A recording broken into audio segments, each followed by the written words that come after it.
Okay, ठीक है। तो क्लास के कुछ रूल्स हैं, थोड़ा सा मैं पहले ही बता दूं कि क्या रूल्स हैं क्लास के। जो आप जब क्लास लेंगे तो कुछ चीज़ें आप जहन में रखो अपने। ठीक है, पहली बात ये कि जब भी आप मैसेज करो या कोई क्वेश्चन रेज करना हो तो कोशिश करो कि उसको चैट बॉक्स में लिख दो या चैट बॉक्स में पहले पूछ लो।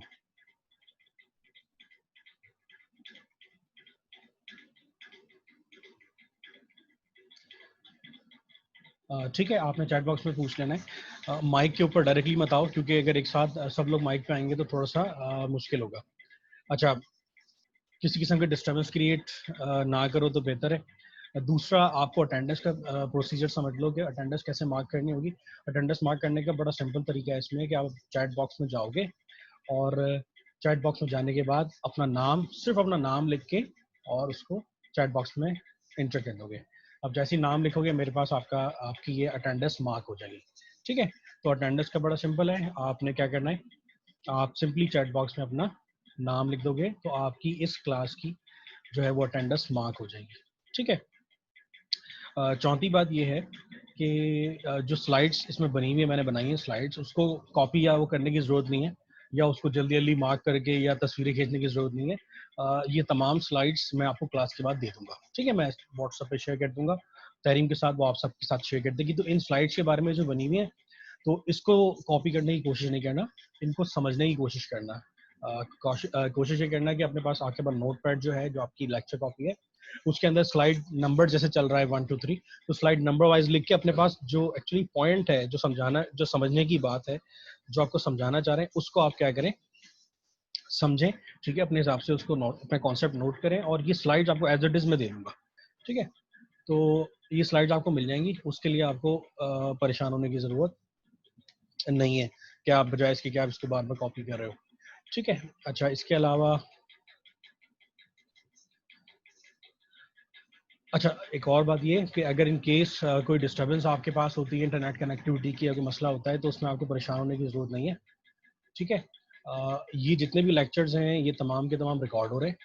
ठीक है, मेरे पास भी रिकॉर्ड हो रहे हैं। ये तमाम लेक्चर्स जो हैं ये एज इट इज़ हम जो है वो LMS के ऊपर, हमारी यूनिवर्सिटी का एक LMS सिस्टम बना हुआ है, लर्निंग मैनेजमेंट सिस्टम बना हुआ है, वहाँ जाके ये अपलोड हो जाएंगे। तो आपको इसके बारे में परेशान होने की ज़रूरत नहीं है। तमाम रिकॉर्डिंग्स जितनी भी हैं मेरी, ये आपको लेक्चर्स की, वो तमाम वहाँ से मिल जाएंगी। और अगर आप पर्सनली मुझसे मांगोगे, मैं भी आपको पर्सनली ये जो है वो रिकॉर्डिंग्स दे दूंगा। ठीक है, तो इन केस अगर कोई डिस्टर्बेंस होती तो उसमें भी परेशान होने की ज़रूरत आप लोगों को नहीं है।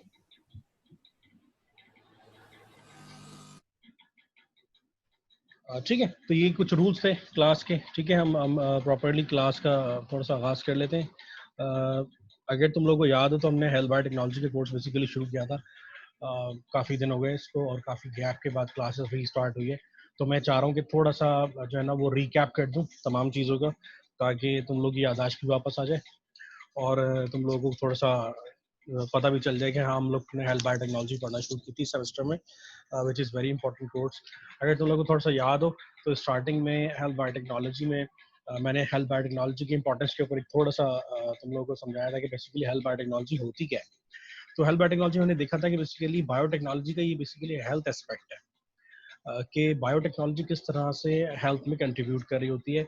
उसमें अगर तुम लोग को याद हो तो हमने 3 एस्पेक्ट्स देखे थे। हमने देखा था कि बायोटेक्नोलॉजी का डायग्नोस्टिक में क्या एस्पेक्ट, क्या उसका रोल है, इस तरह से प्रिवेंशन के अंदर क्या हेल्थ बायोटेक्नोलॉजी का रोल है, और ट्रीटमेंट के अंदर क्या हेल्थ बायोटेक्नोलॉजी का रोल है। अगर तुम्हें याद हो तो हमने डायग्नोस्टिक में डिस्कस किया था कि जितने PCR एसेज हैं, जो हम मॉलिक्यूलर टेस्टिंग कर रहे होते हैं, टकमैन एसेज कर रहे होते हैं, सीक्वेंसिंग कर रहे होते हैं, ये तमाम का तमाम जो एस्पेक्ट है वो डायग्नोस्टिक के अंदर आ रहा होता है हेल्थ बायोटेक्नोलॉजी के। इसी तरह से वैक्सीन की प्रिपरेशन है या वैक्सीन की डिलीवरी है, ये तमाम की तमाम जो चीज़ें हैं ये प्रिवेंशन के अंदर आ रही होती हैं, यानी जो हेल्थ बायोटेक्नोलॉजी का प्रिवेंशन का एस्पेक्ट इसमें आ रही होती है। इसी तरह से अगर ट्रीटमेंट को देखो तो डिफरेंट प्रोटीन्स हैं जो फॉर्म की जा रही होती है, जैसे इंसुलिन है, डिफरेंट हार्मोन्स हैं, इंटरफेरॉन है, एरिथ्रोपोइटिन है, जैसे इस इन तमाम की प्रोडक्शन यूजिंग ऑर्गेनिजम्स या different use of nano particles है। तो ये तमाम की तमाम ट्रीटमेंट के एस्पेक्ट्स में आ रही होती हैं हेल्थ बायोटेक्नोलॉजी के। हम इसको बहुत डिटेल में स्टार्टिंग में, अगर तुम्हें याद हो, डिस्कस कर चुके हैं। अच्छा, इसी तरह से एक और एस्पेक्ट था न्यूट्रिशन का, कि किस तरह से हेल्थ बायोटेक्नोलॉजी जो है वो माल न्यूट्रिशन को ओवरकम करने में हेल्प कर रही है। ठीक है।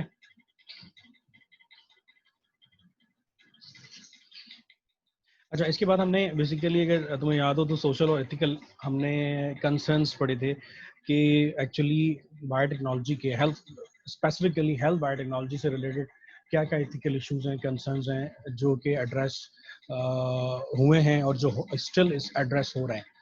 तो हमने उनमें देखा था कि जीएमओ से रिलेटेड बहुत ज़्यादा इश्यूज थे, जेनेटिकली मॉडिफाइड ऑर्गेनिज्म से रिलेटेड बहुत सारे कंसर्न्स थे जो हमने डिटेल में डिस्कस किए थे, उसके डिफरेंट रीजंस हमने डिस्कस किए थे। इस तरह से जीन थेरेपी से रिलेटेड कंसर्न्स थे, क्या सोशल कंसर्न्स थे, वो सब हमने डिस्कस किए थे। इसके अलावा हमने कुछ केस स्टडीज़ भी, अगर तुम लोगों को याद हो, हमने उसमें पढ़ी थी कि जीन थेरेपी पे जो कंसर्न्स थे उनकी वजूहत क्या थी, किस वजह से जो है ना वो जीन थेरेपी जो है वो उसके ऊपर सोशली और इथिकली क्यों उसको बैन किया गया, ख़ास तौर पे जो जर्म लाइन जीन थेरेपी उसको क्यों बैन किया गया। ठीक है, अब ये एक और थोड़ा सा ये डिस्टर्बेंस हो रही है कि मुस्तकिल स्टूडेंट जो है ना वो बहुत लेट ज्वाइन कर रहे हैं। नेक्स्ट टाइम से मैं तुम दोबारा से रिवाइज कर दूं कि ना काइंडली आप लोग 5 मिनट पहले ज्वाइन कर लो मीटिंग को ना। अब तो अगर 9 पे क्लास है तो प्लीज़ 8:55 पे आ जाओ, क्योंकि कंटिन्यूसली अब अभी तक लोग जो है वो इसमें स्टूडेंट्स जो है वो आ रहे हैं।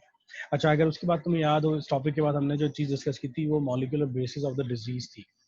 ठीक है, यानी हमने डिस्कस ये किया था कि जितनी भी डिजीज़ हैं उनके पीछे एक्चुअली मॉलिक्यूलर बेसिस क्या है, मतलब उसके पीछे उसकी मॉलिक्यूलर पैथोलॉजी क्या है, यानी मॉलिक्यूलर लेवल पे, डीएनए के लेवल पे एक्चुअली हो क्या रहा है, क्या चेंजेस हो रही हैं जिसकी वजह से फिजिकली कोई डिजीज आप एक्सपीरियंस कर रहे हो। ठीक है, तो वहाँ अगर तुम लोग को याद हो तो हमने उसको कैटेगराइज कर लिया था, 5 या 6 कैटेगरीज थी उसकी।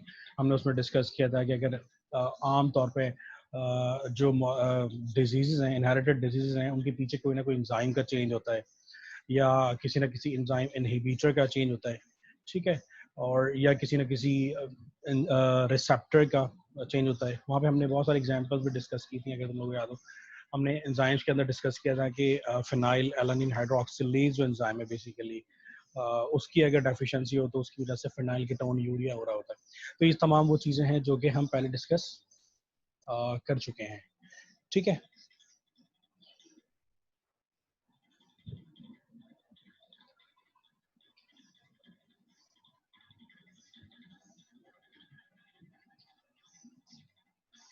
अच्छा, इसके अलावा और जो बेसिस थी उसके अंदर हमने डिस्कस किया था कि एंजाइम इनहिबिटर्स थे। इसमें हमने जो डिस्कस किया था बेसिकली अल्फा एंटीट्रिप्सिन के बारे में डिस्कस किया था कि मिससेंस म्यूटेशन की वजह से जो डिसऑर्डर कॉज हो रहा होता है, जिसे हम एम्फाइसेमा कह रहे होते हैं, तो उसके पीछे बेसिकली मिससेंस म्यूटेशन होती है जिसकी वजह से ये डिसऑर्डर कॉज होता है। अच्छा, इसी तरह से और वजूहत में हमने रिसेप्टर का चेंज डिस्कस किया था कि रिसेप्टर में जो चेंज आ रहा होता है। अच्छा, अभी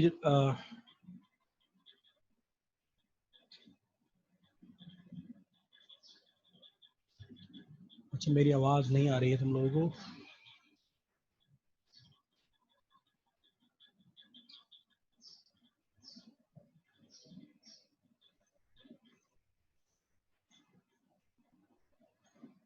बेटा, आप लोग जिसको आवाज़ नहीं आ रही ना, काइंडली अपना अपने स्पीकर जो है ना वो चेक करो, उसको दोबारा से या तो मीटिंग को डिस्कनेक्ट करके दोबारा कनेक्ट करने की कोशिश करो, क्योंकि यहाँ बाकी लोगों को तो मेरे ख्याल आ रही है आवाज़ ना। ठीक है, सही है, गुड। अच्छा, ठीक है। अच्छा, इसके अलावा जो हमने मॉलिक्यूलर बेसिस और डिजीज में डिस्कस किया था वो बेसिकली रिसेप्टर का चेंज था कि रिसेप्टर में चेंजेस क्या आ रही होती हैं जिसकी वजह से कोई डिजीज कॉज हो रही होती है। तो उसमें हमने जो एग्जांपल देखी थी वो हमने फैमिलियल हाइपर कोलेस्ट्रोलीमिया जो बेसिकली डिसऑर्डर है, आमतौर पे ये जो एलडीएल होते हैं रिसेप्टर्स, उनकी डेफिशिएंसी की वजह से हो रहा होता है। और इन इन रिसेप्टर्स, ये जो एलडीएल रिसेप्टर्स हैं, इनकी डेफिशिएंसी के पीछे बेसिकली कोई ना कोई पॉइंट म्यूटेशन होती है, डिलीशन होती है। ठीक है, और जिसकी वजह से ये रिसेप्टर की सिंथेसिस कम हो रही होती है। जब सिंथेसिस कम होगी ऑफ कोर्स, तो जो कोलेस्ट्रॉल है वो प्रॉपर्ली उसको कंज्यूम नहीं किया जा सकता है। अच्छा, इसके अलावा हमने जो डिस्कस की थी वो कैरियर प्रोटीन्स की मैनिपुलेशंस थी या चेंजेस थी कि अगर कैरियर प्रोटीन्स में कोई चेंज आ जाएगा तो उसकी वजह से भी बहुत सी डिजीज कॉज होती है, जिसकी एक मिसाल बीटा थैलेसीमिया थी। जो थैलेसीमिया आमतौर पे है, उसमें बेसिकली क्या हो रहा होता है कि जो हीमोग्लोबिन है वो फॉर्म नहीं हो रहा होता। क्यों नहीं हो रहा होता? क्योंकि जो ग्लोबिन की जीन है उसमें म्यूटेशन की वजह से ग्लोबिन प्रोटीन फॉर्म नहीं हो रही होती है, और ये जो ग्लोबिन प्रोटीन फॉर्म नहीं हो रही होती है इसकी वजह से होता क्या है कि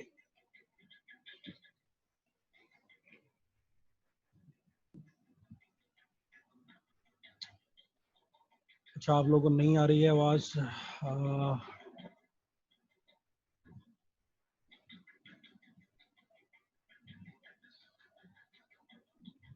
अच्छा, मैं दोबारा से इसको चेक करता हूँ वॉइस को। एक मिनट रुक जाओ तुम लोग।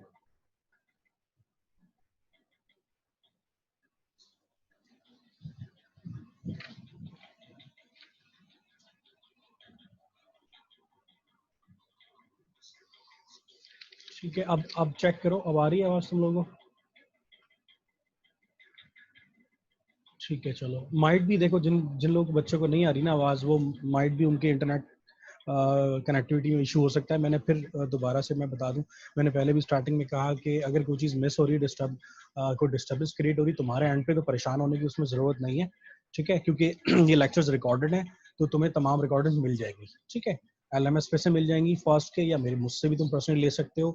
ये स्लाइड्स भी तुम लोगों को मिल जाएंगी। तुम लोगों का काम सिर्फ इतना है कि तुमने चीज़ों को समझना है, समझने की कोशिश करनी है।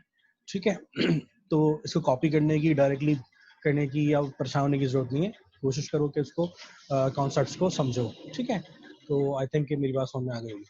अच्छा हम आगे चलते हैं जी, टाइम वेस्ट नहीं करते। इसके अलावा हमने जो डिस्कस की थी एक और चीज़, वो जो हीमोस्टेसिस है, उसके अंदर अगर चेंज आ रहे हैं, जिसके हमने हीमोस्टेसिस बेसिकली क्या था, अगर तुम लोगों को याद हो तो मैंने बताया था कि ब्लड की क्लॉटिंग एफिशिएंसी होती है। मतलब ब्लड जो है वो क्या करता है, ब्लड के अंदर एक कैपेबिलिटी होती है कि अगर वो अपनी सर्कुलेशन से, सिस्टम सर्कुलेशन से स्कैप होता है, यानी अगर वो डैमेज होता है बॉडी में, तो फौरन से ब्लड के अंदर एक क्लॉटिंग की एफिशिएंसी है जो एक्टिवेट हो जाती है। ये कह लो कि उसके अंदर कोगुलेशन पाथवेज एक्टिवेट हो जाते हैं। ठीक है, हम इसे हीमोस्टेसिस कह रहे होते हैं। अब इस हीमोस्टेसिस को स्टार्ट करने के लिए इसके पीछे बहुत सारी प्रोटीन्स होती हैं जो रिस्पॉन्सिबल होती हैं। वो प्रोटीन कौन कौन सी होती हैं? वो फैक्टर 8 आमतौर पे, जो वॉन विली ब्रांड फैक्टर है, वो आमतौर पे बहुत ज़्यादा इंपॉर्टेंट होता है कोगुलेशन पाथवेज के अंदर। ठीक है, यानी हीमोस्टेसिस के अंदर इसका बहुत रोल होता है। तो अगर इस फैक्टर की डिलीशन, इस फैक्टर की डेफिशिएंसी हो जाए, और ऑफ कोर्स इसकी डेफिशिएंसी के पीछे कोई ना कोई जीन इन्वॉल्व है, उस जीन के अंदर म्यूटेशन है, वो mutation in the sense of deletion हो सकती है, इंसर्शन की वजह से हो सकती है, कोई नॉन म्यूटेशन हो सकती है। अब इसके नतीजे में होगा क्या कि फैक्टर 8 बॉडी में नॉर्मल से कम बनेगा।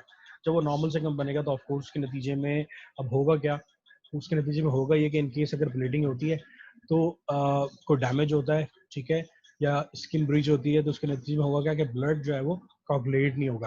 अब ब्लड कोगुलेट नहीं होगा तो ब्लड क्या होता रहेगा, फ्लो हो जाएगा, बॉडी से होता रहेगा। तो आमतौर पे हीमोफीलिया की कंडीशन के अंदर, हीमोफीलिया की कंडीशन के अंदर ऐसा होता है। हीमोफीलिया जो डिजीज है उसमें क्या हो रहा होता है, ब्लड क्लॉट नहीं हो रहा होता और मुस्तकिल फ्लो आउट हो रहा होता है।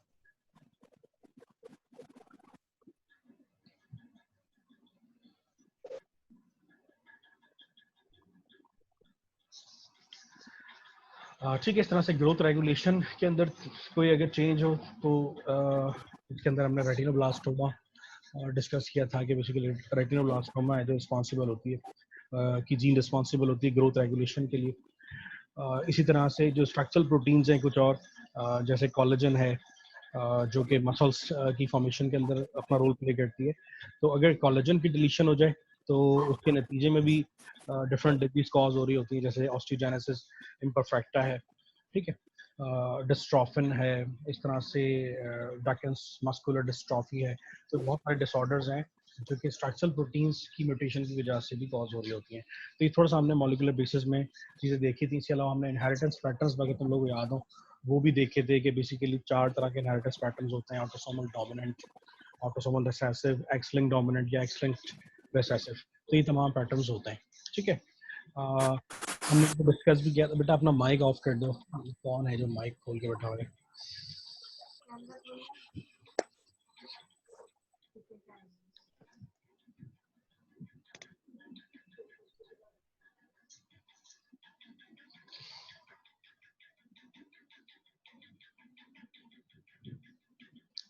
ठीक है, तो ये जो पैटर्न्स थे ये भी हम पढ़ चुके हैं कि ऑटोसोमल डोमिनेंट में, अगर तुम लोग को याद हो तो अगर एक कॉपी जो है वो म्यूटेटेड कॉपी जीन की जो है वो सफिशिएंट होती है कोई भी डिजीज कॉज करने के लिए, ठीक है। ऑटोसोमल डोमिनेंट का यही मतलब था कि अगर एक म्यूटेटेड कॉपी है किसी भी जीन की और वो इनहेरिट होती है from one generation to another, तो इट्स सफिशिएंट इनफ कि जी वो डिजीज कॉज कर सकती है। हालांकि जो उसकी जो दूसरी अलील है उसके ऊपर वो म्यूटेशन नहीं है, जस्ट सिंगल अलील पे म्यूटेशन है, तो उससे वो डिजीज कॉज हो सकती है। हंटिंगटन डिजीज इसकी एक मिसाल थी जो हमने देखी थी। इसके अलावा जो ऑटोसोमल रेसेसिव पैटर्न्स होते हैं उसके अंदर मैंने बताया था कि जो दोनों डिजीज हैं, जो दोनों जीन्स हैं कॉपीज हैं जीन्स की, वो जो बेसिकली म्यूटेट होना ज़रूरी है। उसके अलावा ऑटोसोमल रिसेसिव डिसऑर्डर कॉज नहीं हो सकता, ठीक है।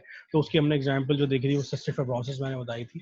अच्छा, इसके अलावा एक्स लिंक्ड डिसऑर्डर्स थे, ये मैंने बताया था थोड़ा सा कि एक्स लिंक्ड डोमिनेंट डिसऑर्डर्स क्या होते हैं और एक्स लिंक्ड रिसेसिव डिसऑर्डर्स क्या होते हैं। तो एक्स लिंक्ड डोमिनेंट मैंने बताया था कि बेसिकली इसमें होता क्या है कि एक्स क्रोमोसोम के ऊपर अगर म्यूटेशन है तो उसके नतीजे में जो डिसऑर्डर कॉज, इसके इनहेरिटेंस के नतीजे में जो डिसऑर्डर कॉज हो रहा होता है वो बेसिकली एक्स लिंक्ड डोमिनेंट कहलाते हैं। इसकी हमने जो मिसाल देखी थी वो फ्रेजाइल एक्स सिंड्रोम थी। इस तरह से एक्स लिंक्ड रिसेसिव डिसऑर्डर्स भी मैंने बताए थे कि क्या होते हैं। उसमें भी एक्चुअली जो एक्स क्रोमोसोम है उसके ऊपर जीन म्यूटेशन होती है, उसके नतीजे में वो डिसऑर्डर कॉज हो रहा होता है। वहाँ हमने हीमोफीलिया की एग्जाम्पल देखी थी। तो ये तमाम वो चीज़ें जो हम लोग अभी यहाँ तक पढ़ चुके हैं, मैं जस्ट थोड़ा सा रिवाइज करने के लिए कि तुम लोगों की चीज़ें याद आ जाए। तो अब हम बेसिकली यहाँ से आगे चलते हैं और अपने टॉपिक पे आ जाते हैं जो बेसिकली है मॉलिक्यूलर एंड जेनेटिक मार्कर्स, ठीक है। मॉलिक्यूलर जेनेटिक मार्कर्स का टॉपिक हमने शुरू किया हुआ था और आई थिंक ये मिड तक हम लोग ले गए थे इसको, जहाँ तक मुझे याद है कि हमने इसको स्टार्ट कर दिया था। तो मॉलिक्यूलर जेनेटिक्स मार्कर्स हम देख लेते हैं कि मॉलिक्यूलर जेनेटिक मार्कर्स क्या होते हैं, ठीक है। इन द लास्ट तुम लोग जो जो क्वेश्चन तुम लोग के जहन में हो तो तुम वो क्वेश्चंस को लास्ट में जो है वो अपने पास नोट डाउन कर लो, लास्ट में मुझसे पूछ लेना। जो चीज़ ना समझ में आए उसको लास्ट में मुझसे पूछ लेना।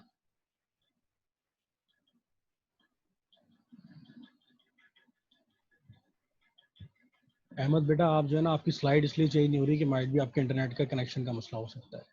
मैं दोबारा स्क्रीन शेयर करके देख लेता हूँ, एक मिनट रुक जाओ। अभी स्लाइड अच्छा स्लाइड्स मैंने अभी चेंज की नहीं है, शायद तुम समझ रहे हो मैं स्लाइड चेंज कर रहा हूँ। स्लाइड मैंने चेंज नहीं की है, स्लाइड मैं अब चेंज करूंगा क्योंकि मैं इससे पहले सारा थोड़ा सा जो है ना वो रिवीजन करा रहा था चीज़ों का, ताकि तुम लोग को याद आ जाए चीज़ें कि हमने अब तक क्या हेल्थ बायोटेक्नोलॉजी में पढ़ा है, ठीक है। तो अब स्लाइड जब चेंज होंगी तो तुम्हें नजर आ जाएंगी स्लाइड चेंज होती है। अब मैं स्लाइड चेंज कर रहा हूँ तो तुम लोगों को नजर आनी चाहिए स्लाइड चेंज होती हुई, ठीक है। अब नजर आ रही है तुम लोगों को स्लाइड चेंज होते हुए?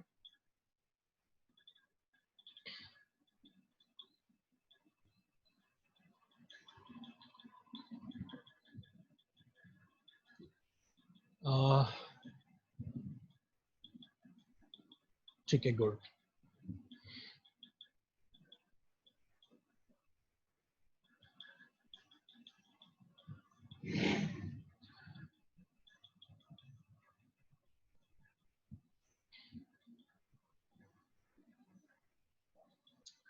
ठीक है। अच्छा, अब जो हमने थोड़ा सा मॉलिक्यूलर मार्कर, जेनेटिक मार्कर्स हमने डिस्कस किए थे,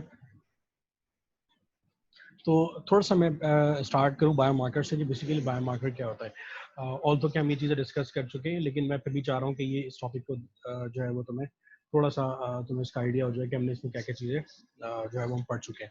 अच्छा, अगर बायोमार्कर का तुम्हें याद हो तो बायोमार्कर बेसिकली मैंने बताया भी था तुम लोगों को, बायोमार्कर क्या होता है। मार्कर बेसिकली कोई भी चीज़ क्या है जो जो किसी भी एक आइडेंटिफिकेशन को कह रहे होते हैं। मार्कर जो चीज़, ऐसी चीज़ जो कि मार्क करे, उसे हम क्या कह रहे हैं, मार्कर। जैसा मैं इसकी मिसाल मैंने पहले भी दी थी, बोर्ड मार्कर से इसकी मिसाल थी। बोर्ड मार्कर का काम क्या होता है, मार्क करना होता है। अगर तुम बोर्ड मार्कर को देखो, अगर तुम बोर्ड के ऊपर, व्हाइट बोर्ड के ऊपर कोई चीज़ लिखो, तो वो जो आप चीज़ लिख रहे हो बेसिकली आप कर क्या रहे हो, अगेंस्ट द बैकग्राउंड, जो व्हाइट बैकग्राउंड है उसके अगेंस्ट आप क्या कर रहे हो, मार्क कर रहे हो, ठीक है। अच्छा, अब बायोमार्कर की बात कर लेते हैं। बायोमार्कर यानी इसका मतलब ये हो गया कि ये जो मार्कर है ये मार्क करने का काम आता है। यानी जब आप व्हाइट बोर्ड पे कोई चीज लिख रहे हो तो इट्स अ यूनिक थिंग ना, ठीक है।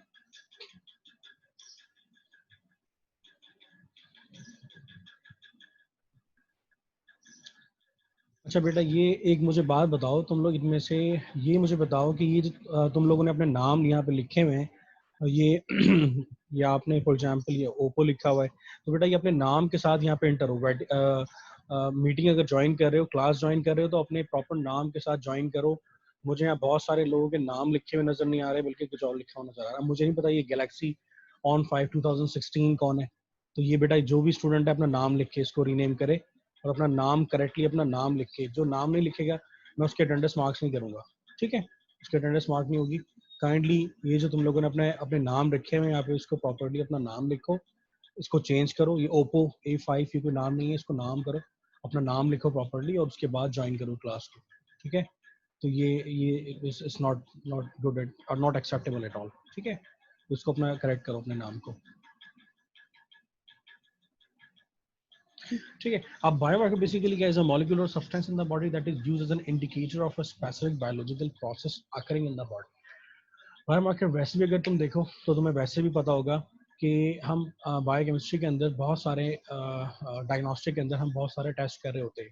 फॉर एग्जांपल अगर हम देखें कि इन केस अगर हमारी बॉडी के अंदर ब्लड के अंदर कोई कोई भी प्रोटीन या कोई भी सॉल्यूट बढ़ना शुरू हो जाए, तो वो बेसिकली इट्सल्फ एक मार्कर होता है। बहुत इसकी आसान सी मिसाल है, वो अगर आप देखो नॉर्मल हम रूटीन के टेस्ट करा रहे होते हैं, for example is a blood sugar।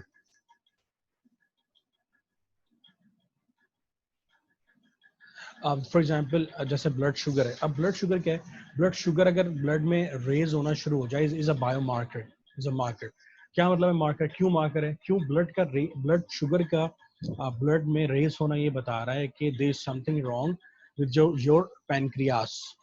क्या मतलब है, मतलब ये है कि आपका जो पैनक्रियास है वो इंसुलिन फॉर्म नहीं कर रहा है। अगर वो इंसुलिन फॉर्म नहीं कर रहा है, इसका मतलब है, यही वजह है कि पैनक्रियाज इंसुलिन क्यों नहीं फॉर्म कर रहा है, इसकी वजह से ये जो ब्लड शुगर है ये डिक्रीज नहीं हो रही है ब्लड में।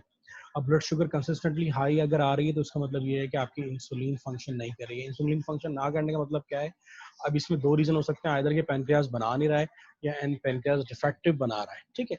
तो इटसेल्फ ब्लड शुगर का बढ़ना भी एक मार्कर है, is a very common example के। इसी तरह से अब ये बेसिकली अब रिप्रेजेंट किस डिजीज को कर रहा होता है, डायबिटीज को, ठीक है, सिंपली। यानी अब शुगर का मार्कर है, इज एक्चुअली रिप्रेजेंट किसको कर रहा है, डायबिटीज को, ठीक है। इसी तरह से और बहुत सारे मार्कर्स हैं, जैसे ट्यूमर मार्कर्स हैं बहुत सारे, जैसे CA-125 है, ठीक है। ये बेसिकली ओवेरियन कैंसर को रिप्रेजेंट कर रहा होता है। यानी अगर आपकी ब्लड के अंदर सिस्टमैटिक सर्कुलेशन में ब्लड में CA-125 डिटेक्ट हो रहा है, तो उसका मतलब है कि you have got ovarian cancer, के आप माइट बी के ओवेरियन कैंसर का शिकार हो। इस तरह से CA-153 मार्कर है, वो ब्रेस्ट कैंसर के अंदर रेस हो रहा होता है ब्लड में। इस तरह से CAA है, कोलोन कैंसर के अंदर ये मार्कर जो है वो बहुत कॉमन है, जो कि ब्लड के अंदर इंक्रीज हो रहा होता है। इसी तरह से PSA जो प्रोस्टेट स्पेसिफिक एंटीजन कहलाती हैं, तो ये आम तौर पे जो मेल्स के अंदर प्रोस्टेट का कैंसर होता है, प्रोस्टेट ग्लैंड का कैंसर होता है, तो in case of that cancer जो है वो PSA जो है प्रोस्टेट स्पेसिफिक एंटीजन, ये ब्लड में रेज होना शुरू हो जाती है। इस तरह से बहुत कुछ प्रोटीन्स होती हैं, जैसे बेंस जॉन्स प्रोटीन है, तो आमतौर पे जो माइलोमाज होते हैं, ये is a kind of a cancer, तो उसके अंदर जो है ये बेंस जॉन्स प्रोटीन ब्लड में रेज होना शुरू होती है। ये इटसेल्फ एक मार्कर है, ठीक है, इज अ बायोलॉजिकल मार्कर। इस तरह से टाउ प्रोटीन है, ये भी जो है वो अल्जाइमर के पेशेंट्स के अंदर क्या हो रही होती है, इंक्रीज हो रही होती है, यानी समझ लो कि एक तरह की अल्जाइमर का मार्कर है, ठीक है। तो बायोमार्कर बेसिकली कोई भी सब्सटेंस है, कोई भी मॉलिक्यूल है, जो कि बेसिकली कोई डिजीज को या किसी किस्म की एबनॉर्मेलिटी को बॉडी के अंदर वो रिप्रेजेंट कर रहा होता है, ठीक है, यानी एक तरह का इंडिकेटर है, ठीक है। तो आई थिंक यहाँ तक बात समझ में आ गई होगी।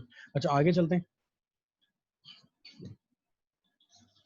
अच्छा, अब मॉलिक्यूलर मार्कर क्या होते हैं, यहाँ तो बायोमार्कर में समझ में आ गया था। मॉलिक्यूलर मार्कर क्या होते हैं, मैंने इसको थोड़ा सा बताया भी था, एक्सप्लेन भी किया था कि मॉलिक्यूलर मार्कर बेसिकली क्या होते हैं, ये स्पेसिफिक सीक्वेंसेस होते हैं, ठीक है।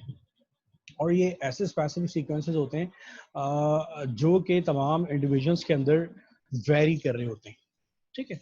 होते DNA के सीक्वेंसेस हैं, मार्कर से मुराद या मॉलिक्यूलर मार्कर से मुराद या DNA मार्कर से मुराद जो है वो सीक्वेंस ही है। क्योंकि देखो जब हम मॉलिक्यूलर लेवल की बात करते हैं या DNA की बात करते हैं, तो तुम लोगों को याद होगा we are talking about the genome, ठीक है ना, जीनोम की बात करें। अब जीनोम इटसेल्फ क्या है, जीनोम इज अ कलेक्टिव जो कलेक्टिव जो न्यूक्लिक एसिड है एक सेल में, दैट इज जीनोम। ठीक है, अब अगर जीनोम को देखो तो जीनोम जो है वो किस चीज का बना हुआ है, तो अगर तुम्हें नजर आएगा वो 4 न्यूक्लियोटाइड्स ही हैं, तो हम उन्हीं की बात कर रहे होते हैं।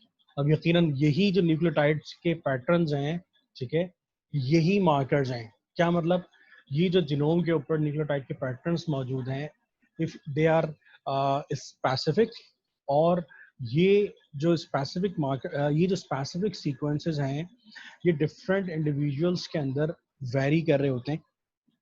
ठीक है, तो एक तरह के हर इंडिविजुअल के लिए एक मार्कर होता है। मतलब क्या मतलब है कि हर इंडिविजुअल के अंदर जो सीक्वेंसेस होंगे कुछ स्पेसिफिक, वो डिफरेंट होंगे, वो वेरी कर रहे होंगे हमेशा विद अदर्स।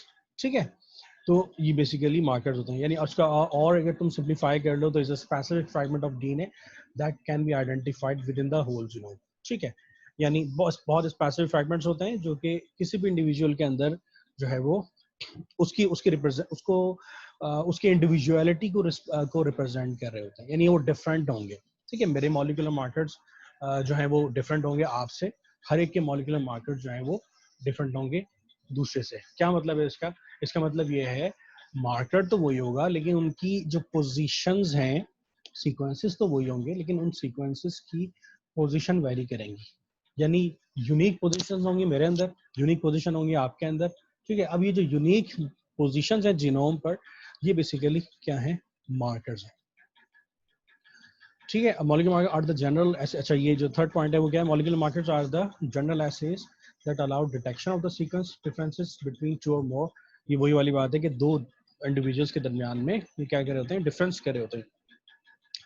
अच्छा, अब हमेशा ये स्पेसिफिक लोकेशन पर मौजूद होते हैं। ठीक है, और नॉर्मली होता ही है, अब तुम्हें पता है कि जीनोम के ऊपर जो होल जीनोम है, जीनोम के ऊपर जो है वो कोडिंग सेगमेंट्स भी हैं और नॉन कोडिंग सेगमेंट्स भी हैं। यानी अब कोडिंग सेगमेंट से मुराद है, ऑफ कोर्स अगर ह्यूमंस की बात कर लो तो 20 से 25 हज़ार जीन्स भी हैं। ठीक है, और अगर जंक रीजन की बात कर लो तो 98% जंक रीजन भी है। तो अब ये जो मार्कर्स हैं, मैंने कहा ये स्पेसिफिक सीक्वेंसेस ही हैं। अब ये जो स्पेसिफिक सीक्वेंसेस हैं, ये किसी भी जीन के साथ भी हो सकते हैं। ठीक है, sometime they are flagging the genes. Flagging का मतलब क्या होता है? फ्लैगिंग का मतलब ये होता है कि ये जीन के साथ मतलब जीन के स्टार्ट में और जीन के बिल्कुल एंड में भी मौजूद हो सकते हैं रेपिटेटिव मैनर के अंदर। ठीक है, यानी ये कह लो कि ये किसी भी जीन को फ्लैग भी कर रहे होते हैं। ठीक है, अच्छा, जस्ट लाइक दिस, यानी अब ये फ्लैगिंग हुई हुई है बेसिकली। अगर तुम इसको देखो ना, मेरा पॉइंटर नजर आ रहा है ना? अब ये बेसिकली देख लो, फॉर एग्जांपल ये जीन ऑफ इंटरेस्ट है, तो डीएनए मार्कर्स ऑफ कोर्स मैंने बताया कि तमाम पूरे जीनोम पर हो सकते हैं।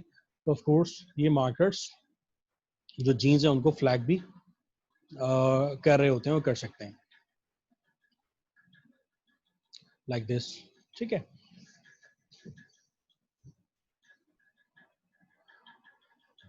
अच्छा, हमने डिस्कस किया था एक और चीज़ के, अब हम ये जो मार्कर्स हैं, क्योंकि बहुत सारे मार्कर्स हैं, हमने यहाँ तो बहुत ही हमने इसको जेनरिकली हमने डिस्कस किया कि जी मॉलिक्यूलर मार्कर्स होते क्या हैं। हमने कहा जी स्पेसिफिक सीक्वेंसेस हैं जो कि एवरी इंडिविजुअल में वेरी कर रहे होते हैं, तमाम इंडिविजुअल में वेरी कर रहे होते हैं। यानी समझ लो कि हर इंडिविजुअल के लिए जो मॉलिक्यूलर मार्कर है वो उसकी एक आइडेंटिटी है। मॉलिक्यूलर मार्कर उसकी यूनिक आइडेंटिटी है। ठीक है, अब हम थोड़ा सा ये देखें कि ये जो मॉलिक्यूलर मार्कर्स हैं इनकी एनालिसिस कैसे की जाती है। ठीक है, अब डिफरेंट टाइप्स हैं, यकीनन हम उन टाइप्स को भी आगे देखते हैं, हमने इसको देखा भी है और इसको हम आगे डिस्कस करते हैं। लेकिन इनको हम जनरली अगर तुम देखो तो हम इसको, ये जो मार्कर्स हमारी डीएनए पे मौजूद होते हैं, इन मार्कर्स को हम एनालिसिस जो है इसकी हम दो तरह से कर रहे होते हैं। अब एक तरीका ये होता है कि हम डायरेक्टली जो जीनोम है, जो न्यूक्लिक एसिड है, उसको एक्सट्रैक्ट करें, आइसोलेट करें और उसके बाद उसकी फ्रेगमेंटेशन करें। ठीक है, और फ्रेगमेंटेशन करने के बाद उसको या तो किसी प्रोब के साथ हाइब्रिडाइज करा दें, ठीक है, या डायरेक्टली हम उसको इलेक्ट्रोफोरेसिस के ऊपर जाके अकॉर्डिंग टू देयर साइजेस क्या कर लें, हम उसके ऊपर उसको रन करके सेपरेट कर लें। अब डिफरेंट बाइंडिंग पैटर्न्स आएंगे, तो इस एक तरीका तो ये है कि क्या करेंगे, हम डायरेक्टली आइसोलेट कर लेंगे। ठीक है, और आइसोलेट करने के बाद हम उसको उसकी डाइजेशन कर लेते हैं। अब डाइजेशन के डिफरेंट मेथड्स हैं, हम आगे देखते हैं।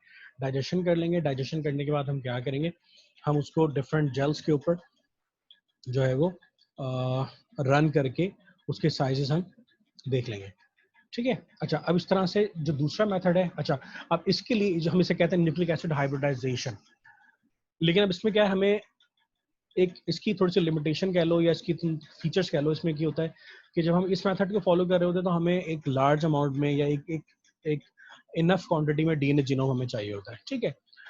और इसके थ्रू हम लार्ज, आमतौर पे हम इसके थ्रू इस मेथड के थ्रू जो है वो लार्ज फ्रैगमेंट्स को आइडेंटिफाई कर सकते हैं। और इन फ्रैगमेंट्स को आइडेंटिफाई करने के लिए हमें पहले से उस सीक्वेंस की इंफॉर्मेशन रिक्वायर्ड नहीं होती है। मतलब हमें पहले से नहीं पता, हमें ये ज़रूरत नहीं है कि हमें उसका सीक्वेंस पता हो कि जी इसका सीक्वेंस पहले से क्या है। यानी अननोन सीक्वेंस है, नो प्रॉब्लम, हम we will go for nucleic acid hybridization अगर सीक्वेंस अननोन है।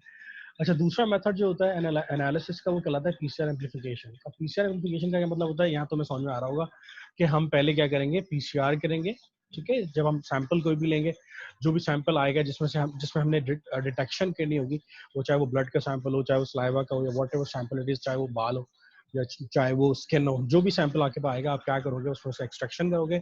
एक्सट्रैक्शन करने के बाद न्यूक्लिक एसिड की आप क्या करोगे, उसकी उसकी एम्पलीफिकेशन करोगे, पीसीआर करोगे, ठीक है। और पीसीआर करने के बाद आप क्या करोगे, उसको फर्दर फ्रेगमेंटाइज करके फर्दर उसको एनालाइज करोगे। तो हम इसको डिटेल में, जनरली ये दो मेथड्स होते हैं जिनके थ्रू हम एनालिसिस कर रहे होते हैं मॉलिक्यूलर मार्कर्स की, जो हम आगे देखेंगे। अच्छा, अब कौन से कॉमन टाइप्स हैं मार्कर्स के जो हम आमतौर पे कर रहे होते हैं, तुम कह लोगे कौन सी टेक्निक्स हैं जो हम नॉर्मली कर रहे होते हैं। तो उसमें जो सबसे कॉमन है, जो तुम लोगों ने पढ़ी भी, इससे पहले भी तुम पढ़ चुके हो उसको, वो कहलाती है रिस्ट्रिक्शन फ्रैगमेंट लेंथ पॉलीमॉर्फिज्म, जिसे हम आरएफएलपी कहते हैं। इसके अलावा एक और जो मॉलिक्यूलर मार्कर है या मॉलिक्यूलर मार्कर डिटेक्शन की टेक्निक है, वो एएफएलपी कहलाती है, एम्पलीफाइड फ्रैगमेंट लेंथ पॉलीमॉर्फिज्म। इसी तरह से रैपिड है, random amplification of polymorphic DNA. इसी तरह से सिंगल न्यूक्लियोटाइड पॉलीमॉर्फिज्म है। इस तरह से शॉर्ट टैंडम रिपीट्स हैं और वीएनटीआरस हैं, variable number of tandem repeats हैं। तो ये तमाम की तमाम ये कॉमन टाइप्स हैं, कह लो, मार्कर्स की, मॉलिक्यूलर मार्कर्स की, जो नॉर्मली डिटेक्ट, मतलब कह लो कि नॉर्मली डायग्नोस्टिक्स के अंदर यूज हो रही होती है, डिफरेंट टेक्निक्स के अंदर, डीएनए फिंगरप्रिंटिंग के अंदर यूज हो रही होती है, जीन मैपिंग में इस्तेमाल हो रही होती है ये टेक्निक्स, ठीक है।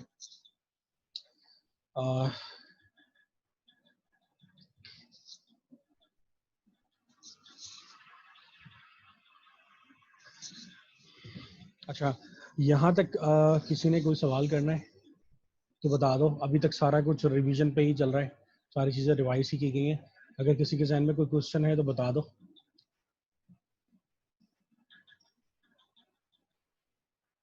कोई क्वेश्चन है, किसी ने कोई सवाल करना है?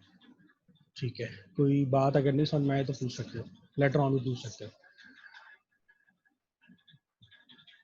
ठीक हो गया। अच्छा, अब बेसिकली थोड़ा सा हम देख लेते हैं जो टेक्निक्स हैं या जो मार्कर्स हैं, कॉमन कौन कौन से मार्कर्स हैं। हमने देखा कि कौन कौन से आरएफएलपी, मैंने कहा कि RFLP is a very common marker, या कह लो कि ये डीएनए फिंगरप्रिंटिंग की सबसे पहली टेक्निक है, ठीक है।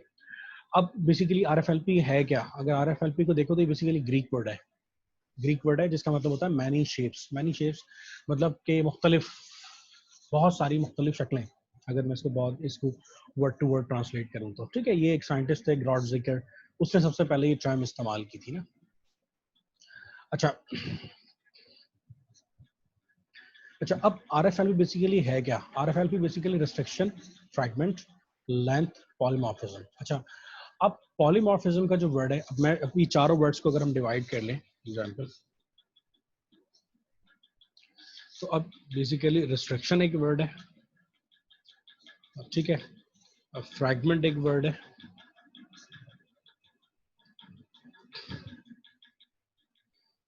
लेंथ एक वर्ड है, और पॉलीमॉर्फिज्म एक वर्ड है, ठीक है।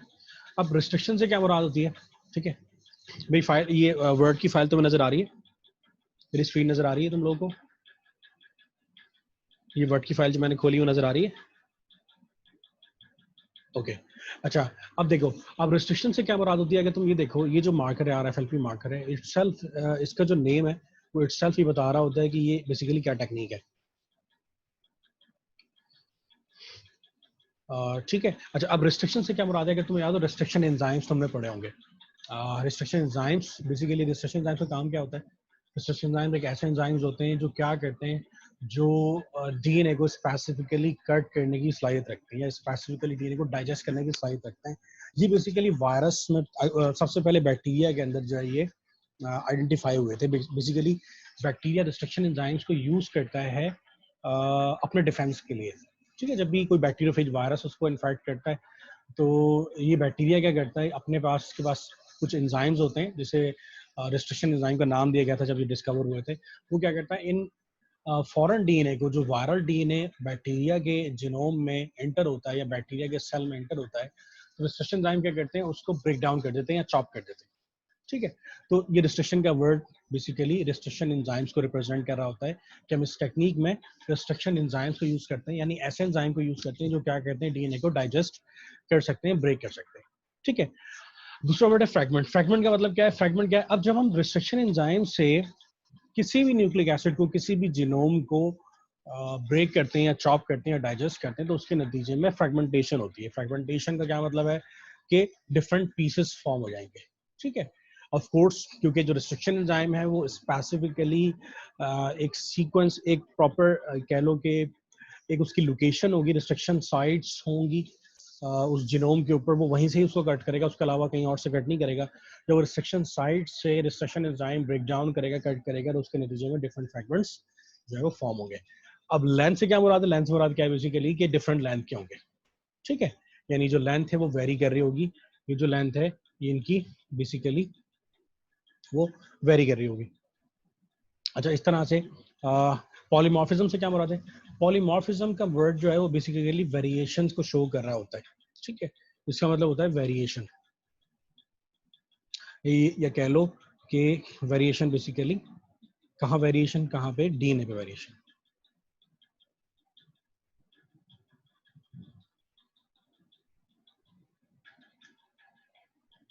ठीक है, तो पॉलीमॉर्फिज्म बेसिकली क्या, डीएनए के ऊपर जो वेरिएशन है। अब डीएनए पे वेरिएशन से क्या मुराद है?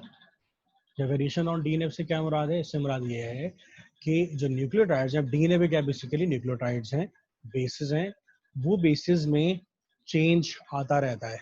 ठीक है, उस चेंज को, अगर वही चेंज किसी कोडिंग सेगमेंट में आ जाए, जीन में आ जाए, तो तुम लोगों को याद होगा इट कॉजेज म्यूटेशन, कोई ना कोई डिफेक्ट, कोई ना कोई इनहेरिटेड डिसऑर्डर वो कॉज कर रहा होता है। लेकिन अगर यही पॉलीमॉर्फिज्म जो है वो नॉन कोडिंग रीजन्स में हो, तो वो कोई डिसऑर्डर या डिजीज कॉज नहीं कर रहा होता। यानी तुम ये भी कह सकते हो उसको कि अगर नॉन कोडिंग सेगमेंट्स के अंदर डीएनए की बेसिस में वेरिएशन आ रही है, चेंज आ रहा है, दैट इज पॉलीमॉर्फिज्म। और अगर कोडिंग सेगमेंट्स के अंदर यानी वो सेगमेंट्स, वो जीन्स जो कोई प्रोटीन बना रहे होते हैं, उसमें अगर वेरिएशन आ रही है बेसिस में, तो दैट इज कॉल्ड म्यूटेशन। ठीक है ना, ये बात समझ में आ गई? तो होता क्या आरएफएलपी के अंदर, आप क्या कर रहे होते हो कि रिस्ट्रिक्शन एंजाइम स्पेसिफिकली यूज कर रहे होते हो, और रिस्ट्रिक्शन एंजाइम से क्या करते हैं, उसको जो भी आपका जीनोम होता है उसको आप क्या करते हो, उसको कट करते हो, और कट करने के बाद उसको मल्टीपल सेगमेंट्स में क्या करते हो, उसको डिवाइड कर लेते हो, और उसके बाद उन फ्रैगमेंट्स को डिटेक्ट करते हो थ्रू जेल इलेक्ट्रोफोरेसिस और कैपिलरी इलेक्ट्रोफोरेसिस। ठीक है, फॉर एग्जांपल लाइक दिस। अब अगर तुम ये देखो कि ये दो इंडिविजुअल हैं, इंडिविजुअल ए है, ठीक है, और ये इंडिविजुअल बी है। ठीक है, अच्छा, अब अगर तुम देखो तो यहाँ पर कुछ सीक्वेंस तुम्हें नजर आ रहे हैं। फॉर एग्जांपल इंडिविजुअल ए में देखो GAATT-C। बेसिकली ये क्या है, ये स्पेसिफिक रिस्ट्रिक्शन साइट्स हैं। अगर तुम ये देखो CTT-AAG है। ठीक है, ये तमाम रिस्ट्रिक्शन साइट्स है। क्या मतलब है रिस्ट्रिक्शन साइट्स का? यानी रिस्ट्रिक्शन एंजाइम जो है वो ये जो डीएनए है, ये जो जीनोम है इंडिविजुअल ए का, इसकी स्पेसिफिक रिस्ट्रिक्शन साइट पर ही जाके क्या करेगा, उसको ब्रेक करेगा, डाइजेस्ट करेगा। ठीक है, अब जैसे यहाँ दो साइट्स नजर आ रही है, ऑफ कोर्स जब वो इसको ब्रेक करेगा तो इसके नतीजे में ये पूरा जो इंडिविजुअल ए का जीनोम है ये फ्रेगमेंटाइज हो जाएगा, ये जैसे तुम्हें यहाँ नजर आ रहे हैं। अब यहाँ पे तुम्हें डिफरेंट फ्रेगमेंट्स नजर आ रहे हैं। देखो, कुछ फ्रेगमेंट्स हैं वो बहुत शॉर्ट हैं, ठीक है, कुछ मीडियम साइज के फ्रेगमेंट्स तुम लोगों को नजर आ रहे हैं लाइक दिस।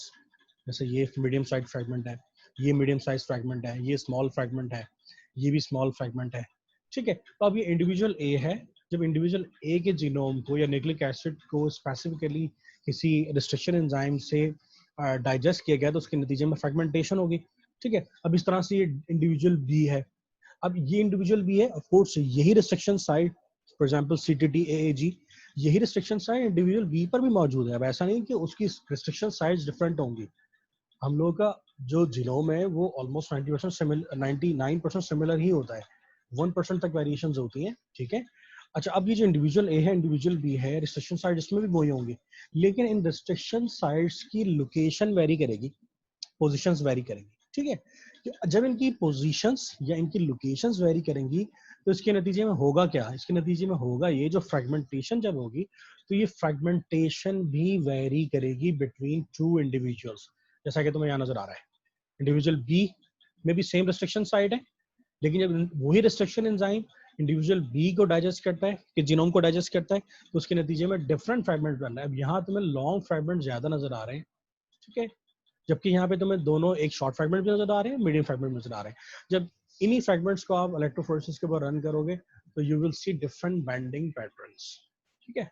अब अगर तुम देखो तो यहाँ पे डिफरेंट बैंडिंग, अब यहाँ पे इसको रन करते हैं, फॉर एग्जाम्पल ये जो सैंपल है फ्रेगमेंटाइज करने के बाद यहाँ पे इसको हमने क्या किया, लोड किया, और लोड करने के बाद दोनों इंडिविजुअल ए इंडिविजुअल बी दोनों को लोड किया, और लोड करने के बाद जब हमने देखा, जब हमने इसको रन किया जेल को, तो उसके नतीजे में हुआ क्या कि ये डिफरेंट बैंड्स जो है वो फॉर्म हुए। क्यों बैंड्स फॉर्म हुए, क्योंकि डिफरेंट साइजेस के यहाँ पे जो है वो फ्रैगमेंट्स थे। तो ऑफ कोर्स इलेक्ट्रोफोर्सेस जो है बेसिकली वो डिपेंड कर रही होती है एक्चुअली साइज के ऊपर, कि जो न्यूक्लिक एसिड है जो फ्रैगमेंट्स है उनका साइज क्या है, और जितना शॉर्टर साइज होगा वो उतना ज्यादा तेजी के साथ फ्लोट करता है जेल के ऊपर, ठीक है, और वो उसका जो बैंड होगा वो उतना ज्यादा जो है वो लास्ट में नजर आएगा। इसी तरह से मीडियम उससे स्लो रन करेगा, इस तरह से लॉन्ग फ्रैगमेंट से और स्लो। तो यहाँ तुम देख सकते हो डिफरेंट बैंडिंग पैटर्न से। अब ये क्लियरली इंडिकेट कर रहे हैं कि ये जो इंडिविजुअल ए है, ठीक है, ये बिल्कुल डिफरेंट है इंडिविजुअल बी से। इसको तुम वैसे भी अगर तुम देखो तो इसको तुम फॉरेंसिक में अगर इसको देखो तो फॉर एग्जांपल ये एक इंडिविजुअल ए है, ठीक है, ये इंडिविजुअल ए, ये कह लो ये जो जीनोम है, ये जो न्यूक्लिक एसिड है, ये तुम्हें क्राइम सीन से जो है वो मिला है। अब ये जो क्राइम सीन से तुम्हें जीनोम मिला है, you are testing against this one. अब ये सस्पेक्ट है फॉर एग्जांपल इंडिविजुअल बी, ठीक है, आप सस्पेक्ट करोगे might be he is actually the criminal. अब होगा क्या, RFLP की तरह आप बड़ी इजीली डिटेक्ट कर सकते हो। अब यहाँ पे देखो, जैसे ही आप इसको दोनों के न्यूक्लिक एसिड को सिमिलर रिस्ट्रिक्शन टाइम से कट करोगे तो यहाँ डिफरेंट फ्रैगमेंट्स फॉर्म होंगे। ये जो डिफरेंट फ्रैगमेंट्स फॉर्म होंगे, इनको जब आप जेल पे रन करोगे so you can easily detect कि जी ये जो इंडिविजुअल ए है इसका इंडिविजुअल बी से कोई ताल्लुक नहीं है। इसका मतलब है कि ये जो सस्पेक्ट आप कह रहे थे ये बेसिकली क्रिमिनल नहीं है, ठीक है। तो ये बेसिकली RFLP यूज हो रही होती है फॉरेंसिक के अंदर, ठीक है, और फॉरेंसिक साइंसेस के अंदर इसको यूज कर रहे होते हैं। इसके अलावा ये जेनेटिक मैपिंग के अंदर यूज हो रही होती है, और DNA फिंगरप्रिंटिंग के अंदर पैटर्निटी टेस्टिंग के लिए इस तरह से। इसके अलावा ये जेनेटिक डाइवर्सिटी देखने के लिए भी कि किस कदर वेरिएशंस हैं अमंग स्पीशीज टू स्पीशीज, ये RFLP यूज हो रही होती है, ठीक है। अच्छा, मैं यहीं पर स्टॉप कर रहा हूँ RFLP तक।